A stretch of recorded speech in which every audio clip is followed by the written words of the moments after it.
Baik, teman-teman, Assalamualaikum warahmatullahi wabarakatuh. Perkenalkan, nama saya Sherly Lidar dengan NIM 211340107. Saya membuat video ini untuk memenuhi tugas akhir semester saya, tugas mata kuliah Quran dan Hadis BK. Dosen pengampunya yaitu Ibu Eni Nuraini. Baik teman-teman, di sini saya akan melaporkan atau saya di sini akan menjelaskan laporan hasil dari bimbingan konseling yang saya lakukan dengan seorang ibu rumah tangga. Saya menggunakannya konseling individual. Saya melakukannya di sekitaran ruangan tamu rumah klien saya. Klien saya yang bernama Ibu Santi. Beliau punya suami yang bernama Denny. Beliau dikaruniai satu orang anak perempuan. Jadi beliau baru menikah sekitar 5 tahunan, baru menikah lah ya. Nah, yang dimana si suaminya ini gimana ya, akhir-akhir ini kan si suami ini kerja, tapi si Ibu Santi ini pengen si suaminya ini setelah kerja pulang ke rumah bertemu anak, intinya pengen banyak waktu lah si suami ini dengan Ibu Santi. Tapi kenyataannya si suami tersebut malah kayak misalnya pulang kerja beliau kumpul-kumpul sama temennya gitu kan. Jadi pulang ke rumah tidur, berangkat kerja lagi paginya. Jadi pengen Ibu Santi ini pulang kerja sore, jadi udah di rumah tetap. Tapi ini mah enggak, kayak abis maghrib kumpul-kumpul dulu sama temennya gitu kan. Beliau juga pernah menyarankan untuk pulang kerja udah di rumah, masih tetap di rumah gitu kan. Tapi tetap kayak suami beliau ini pengen kayak kumpul-kumpul sama teman-temannya gitu kan. Nah, sekarang Ibu Santi ini sedang merasa kecemasan. Jadi takut suaminya di luar sana kayak main perempuan apa gimana gitu kan. Karena kenapa tidak betah di rumah gitu kan, takut ada yang lain apa gimana di luar rumah tersebut. Nah, saya menyarankan kepada Ibu Santi agar tidak terlalu memikirkan hal yang belum terjadi atau hal yang belum tentu terjadi yang dilakukan oleh suaminya tersebut gitu kan. Saya menyarankan kepada Ibu Santi agar tidak terlalu overthinking, memikirkan ke arah yang negatif gitu kan. Saya menyuruh untuk positive thinking aja gitu kan kepada suaminya, karena itu belum tentu terjadi, itu belum tentu dilakukan oleh suaminya. Saya menyarankan untuk tetap tenang.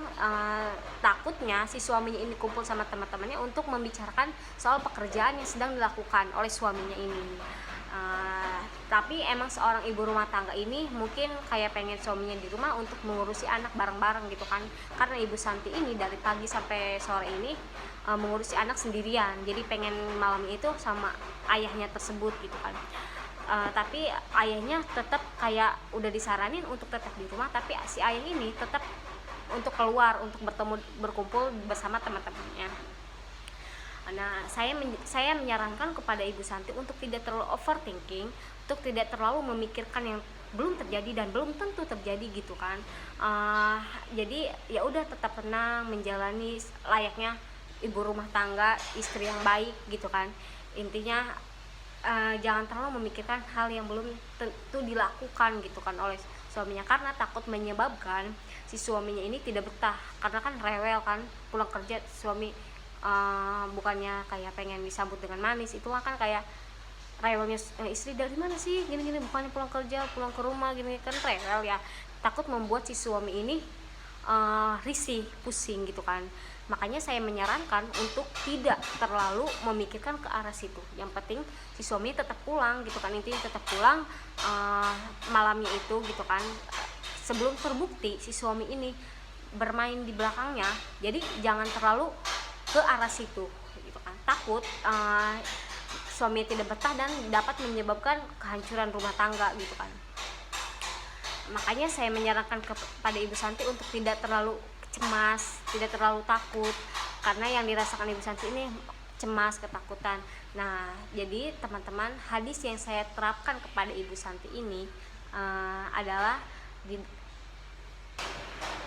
jadi si Ibu Santi ini merasa tidak sanggup, teman-teman. Merasa tidak sanggup karena apa yang dilakukan suaminya ini kayak tidak nurut gitu kan. Maksudnya bukan tidak nurut, kayak tetap membantah untuk tetap berkumpul dengan teman-temannya gitu kan. Nah, maka dari itu saya menjelaskan hadis Al-Baqarah ayat 286 yang dimana artinya itu Allah tidak akan membebani seorang di luar batas kemampuan hambanya.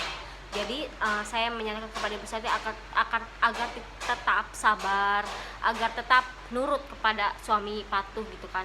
Siapa tahu besok atau lusa suaminya mendengar dan berubah gitu kan. Kata saya jangan dulu menyerah gitu. Mungkin itu ujian gitu kan. Karena jadi sanggup aja gitu. Mungkin itu ujian karena Allah itu tidak akan menguji hambanya ini nih. Jadi Ibu Santi diberikan ujian itu karena Ibu Santi sanggup dan mungkin itu cobaan untuk Ibu Santi agar lebih tegar, agar lebih sabar gitu kan menghadapi suaminya. Baik, cukup sekian dari saya. Wassalamualaikum warahmatullahi wabarakatuh.